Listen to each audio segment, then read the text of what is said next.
Coming up on this episode of One-on-One Sports, We take a swing at the MLB playoffs, look at possible trades for Le'Veon Bell, and look at the highly anticipated Space Jam 2. all that and so much more. And it all starts right now.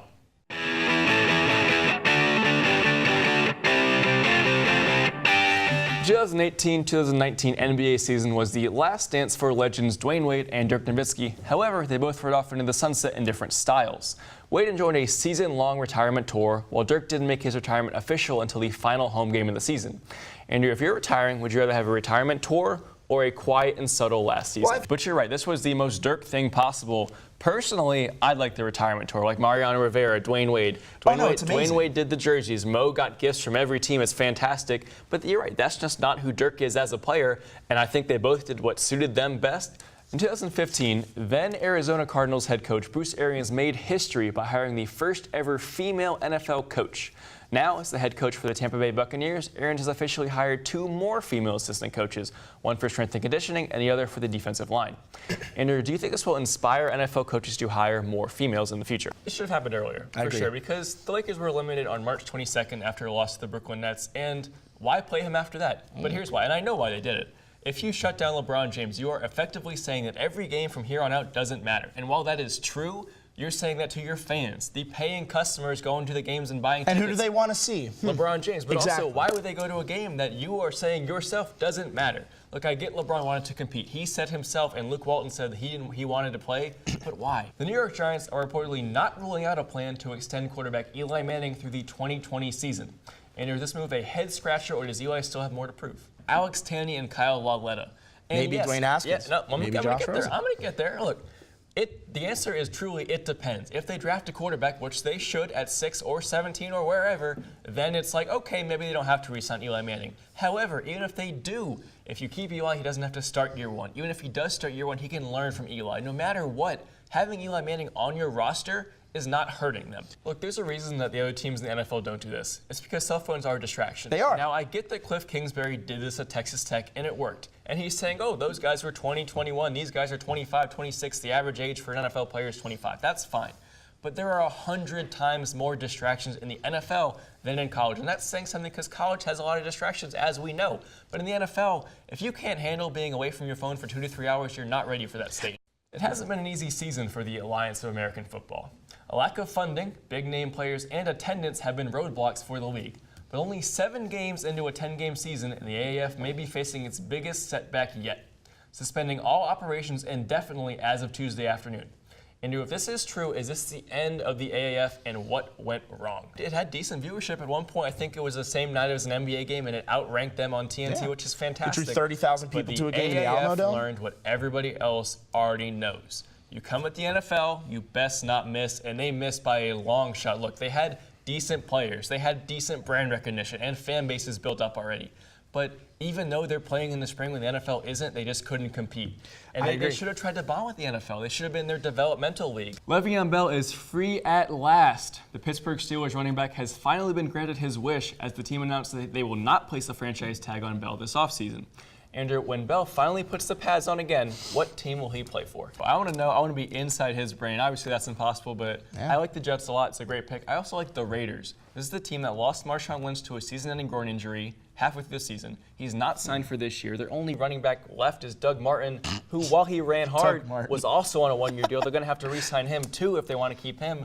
They clearly have an aptitude for bringing in veterans who are proven. Marshawn Lynch, Doug Martin. Yes, Doug Martin is proven. He had some great seasons. He was, sorry.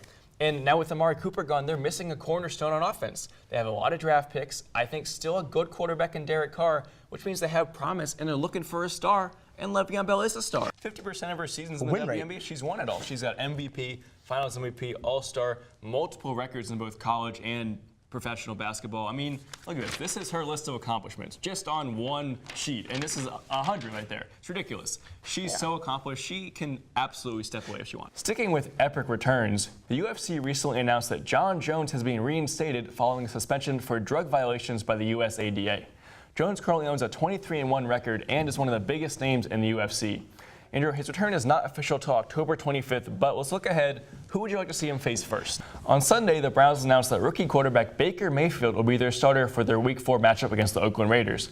And the Browns, well, are the Browns. Are they pushing Baker into too much, and is it too soon to give up on Tyrod Taylor?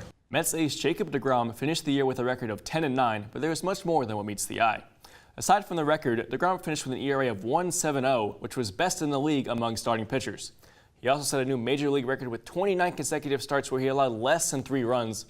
And with all that being said, he is not the favorite to win the Cy Young in the NL. Is that wrong? They scored 3, 25-1, 2, 20-6. So the Mets averaged 4 runs a game, and the simple fact that they couldn't provide run support should not hinder Jacob deGrom's ability to win the Cy Young. On Sunday, the New York Yankees hit home run number 265, breaking the all-time record for team home runs in a season set by the 1997 Seattle Mariners. Andrew, baseball's had its issue with popularity as of late. Just having a team that powerful as the Yankees have been boosts up new age of popularity. Calendar officially reads October, which means that it's pumpkin spice to MLB playoff time. I'm joined at the desk by Evan Piercy to break down the different matchups we're going to be seeing this month. Evan, great to have you on. Great time of the year, playoff baseball. Start with the wild cards. AL, Yankees, A's. Who you got? Who's going to win? The Astros are going to win. Astros going to win? Write it Yeah, down. Astros are going to win. Back-to-back years for them. It was kind of an out there pick, but they have the pitching to get it done. So. All right, there you go. MLB playoff time, great time of the year. That's all the time we have for this MLB postseason block, though. Up next, Andrew will join me to discuss the most miserable fan bases in the country. Arguably the most recognizable women's skiing name of all time, Lindsey Vonn has officially decided to hang it up after almost 20 years in the sport. Andrew, will Vonn be remembered as the best skier of all time for years to come? Now that you stole everything I wrote down, I'll just say this. She came into the sport at 17, and at a time when this was a sport dominated by Europe. This was not a U.S.-dominated sport. She was one of the first women in the U.S. to break in and say, listen, I am here. This is our sport. This is our time. Lindsey Vonn is incredible. Like you said, injuries. It sucked to see it happen. She's done so much for the sport, though. Incredible. Definitely. Though it will not be official until March 13th, the Baltimore Ravens have reportedly traded quarterback Joe Flacco to the Denver Broncos in exchange for a 4th-round pick. Andrew, I know you have more than a few things to say about this, so what are your gut reactions to this trade? All right, Matt, I'll let you go now. This guy's good. All I have to add to that is that, like you said, he's 34. He's in the end of his career. My big problem with this is kind of a we want to win now mentality, right? Because this isn't 3 years. Joe Flacco's going to be 37. Yeah, this isn't 2012. So they're saying they want to win now. My problem is, can they? You mentioned all the talent on their roster. Yes, Lindsey's good. Sanders, you don't have Thomas anymore. This doesn't look like a win now team. No. My other problem with this is that they have the 10th pick.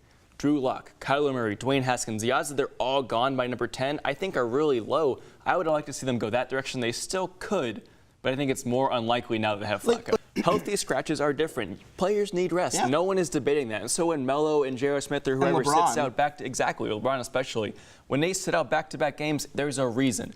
You cannot sit your star player out because he asked for a trade.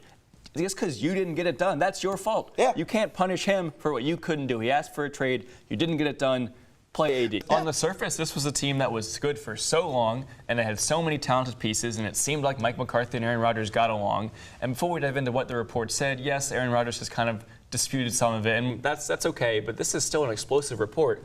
Coaches falling asleep in meetings, the GM firing people that didn't get along with, Aaron Rodgers liked a QB coach, Mike McCarthy fired him. That's insane. This whole thing is crazy. Over the weekend, Oregon women's basketball star Sabrina Ionescu announced that she would be returning to the Ducks for her senior season.